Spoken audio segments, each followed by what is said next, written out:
नमस्कार बच्चों, स्वागत है आप सभी को बियो अकेडमी चैनल पर। मैं रोहित रमाकर। बच्चों, आज हम लोग फिर से क्लास 10वीं के चैप्टर नंबर 5 जो कि अरिथमेटिक प्रोग्रेशन है, उसका एग्जाम्पल नंबर हम लोग 9th को करने वाले है ना। देखिए, ये है बच्चों एग्जाम्पल नंबर 9। अब क्वेश्चन क्या कह रहा है समझिए कि कोई 1000 रुपये की एक धनराशि 8% वार्षिक साधारण ब्याज पर निवेश की जाती है। मतलब कोई एक व्यक्ति है जो अपना 1000 धनराशि 8% के इंटरेस्ट रेट पे वो साधारण ब्याज पे निवेश करता है, कहीं पे ये पैसे फंसाता है। प्रत्येक वर्ष के अंत में ब्याज परिकलित की जाती है। मतलब ये जो पैसे काउंट की जाती है हर एक वर्ष के अंत में की जाती है। तो क्या ये ब्याज एपी बनाती है क्या? अगर यदि ऐसा है तो इस तथ्य का प्रयोग करके 30 वर्षों के अंत में ब्याज की गणना कीजिए, परिकलित कीजिए। देखिए, सबसे पहले आप ये देखिए, आप इस क्वेश्चन को अगर कह रहा है क्या ये ब्याज एपी में बनाते हैं, तो अब इस ब्याज को पहले काउंट करिए कि क्या ये एपी बना रहा है क्या। तो आपको पता है कि धनराशि कितना है, तो आप कहोगे धनराशि है बेटा, धनराशि। सबसे पहले आप इसका क्या निकालोगे, ब्याज आप कैलकुलेट करोगे। तो धनराशि मतलब मूलधन पी कितना है बेटा, 1000 रुपया है ना। और दूसरा टाइम कितना दे रखा है, हर एक वर्ष के अंत में। तो टाइम भी दे रखा है आपको, समय की एक साल के पे है ना। टाइम दे रखा है बेटा 1 साल, टाइम 1 ईयर, हर एक ईयर काउंट करना है। और रेट दे रखा है, दर दे रखा है कितना, 8% के वार्षिक दर पे। तो सबसे पहले आप साधारण ब्याज कैसे निकालेगा, तो साधारण ब्याज का फॉर्मूला होता है बेटा, साधारण ब्याज निकालने का साधारण ब्याज का फॉर्मूला होता है P गुने R गुने T बाय 100। मतलब मूलधन गुने दर गुने समय। तो अगर हम पहले वर्ष के लिए निकाल रहे हैं ना, फर्स्ट ईयर पहले साल के लिए अगर आप निकाल रहे हैं तो ये क्या हो जाएगा, पहले साल में P दे रखा है बेटा 1000, दूसरा R दे रखा है 8 और टाइम एक ही साल ले रहे हैं। तो ये देखिए, ये डबल जीरो से डबल जीरो कट गया और ये हो गया बेटा कितना, 80।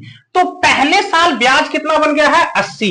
ये साधारण ब्याज, मतलब पहले साल 80 बना है तो अगले साल भी वही बनेगा। साधारण ब्याज में ये 80 80 80 हर एक साल वो साधारण ब्याज में क्या होता है, तो ये पैसे जो काउंट होती है वो उसी दर से बढ़ती है। 80 रुपया इस साल भी बढ़ा है तो अगले साल भी 80 रुपये ही बढ़ेंगे, उसके नेक्स्ट ईयर भी 80 साल मतलब 80 रुपये ही बढ़ेंगे। तो इसमें कोई फ्लक्चुएशन नहीं होता। जबकि चक्रवृद्धि ब्याज में ये जो ब्याज है वो मूलधन के साथ ऐड हो जाती है, मिश्रधन हो जाती है, उस पर फिर अतिरिक्त ब्याज चलना शुरू हो जाती है। क्योंकि ये साधारण ब्याज कह रहा है तो आपका ब्याज हर एक साल कितना आएगा, 80 80 80। तो देखिए अब दूसरी साल देख लीजिए, अब इसका क्या है बेटा, दूसरी साल में भी देख लीजिए। अब दूसरी साल में आपका क्या हो जाएगा, तो ये अभी पहले साल में ये क्या हो गया 80, तो अगले साल बढ़ करके कितना हो जाएगा, 160 हो जाएगा, है ना। कैसे, तो ये देख लीजिए दूसरी साल में क्या हो जाएगा, तो P गुने R गुने T के लिए ब्याज क्या हो जाएगा बेटा, तो ब्याज का फॉर्मूला तो यही रहेगा, मूलधन वही है, R8 वही है और टाइम अब 2 साल दूसरे साल में। तो ये क्या हो जाएगा, 100, नीचे से आप क्या भाग देंगे बेटा, 100 से, है ना। क्योंकि मूलधन गुने दर गुने समय, समय अब दूसरे साल के लिए ले रहे हैं। तो ये डबल जीरो से डबल जीरो कट गया, 8 को 80 से गुना करिएगा तो 8 को 10 से गुना करिएगा 80, 80 को फिर 2 से गुना करिएगा 160। मतलब हर एक साल 80 80 बढ़ते हुए चले जा रही है। तो ये यहाँ पे 80 है, यहाँ पे 160 और अगले जाकर के क्या हो जाएगी 260, ये चलते हुए चले जाएगी, है ना। तो आप देखिए हर एक साल 80 बढ़ रहा है, तो मतलब ये एपी बन रहा है। क्या बन रहा है, जब सेम अमाउंट में नंबर बढ़े, सेम अमाउंट में बढ़े संख्या, तो वह एपी में कहलाता है। सभी के बीच का डिफरेंसेस क्या है, 80 है, तो एपी बना रहा है। तो अगर ये एपी बना रहा है तो आपको कह रहा है इस तथ्य का प्रयोग करते हुए 30 वर्षों के अंत में ब्याज क्या होगा। तो अब एपी से चलिएगा तो ये देखिए, दिख रहा है क्या, अब आपको कह रहा है कि यहां पे A1 कितना दे रखा है 80, A2 कितना दे रखा है 160, A3 कितना दे रखा है 240 है ना।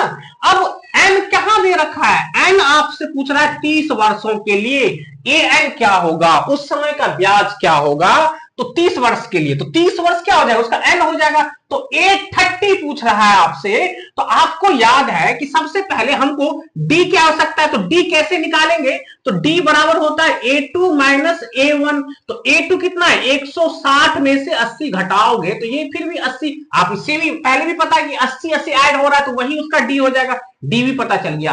अब आप a कितना निकालना बेटा 30, तो A30 का फॉर्मूला क्या हो जाएगा a प्लस कितना 29d, a प्लस 29d। तो a कितना है 80, a है बेटा 80 और 29, ये दोनों आपस में मल्टीपल कर रहा है तो मल्टीपल का साइन, और d कितना है 80। अब देखो पहले क्या करना है, इन दोनों को मल्टीपल करना है तो 80 ऐसे ही रहेगी, और 8 को 9 से गुना करिएगा, 9 8 72 का 2 कैरी 7, 8 दूनी 16 7, ये आपका क्या हो गया, तो मल्टीपल हो गया। अब इन दोनों को जोड़ दीजिए, अब जोड़िएगा तो 0 8 2 10 का 0 कैरी 1 3 1 4 और ये 2400, मतलब 30, यहां पे हो गया आपकी 30 वर्षों का ब्याज, कितना हो गया बेटा 2400 रुपया।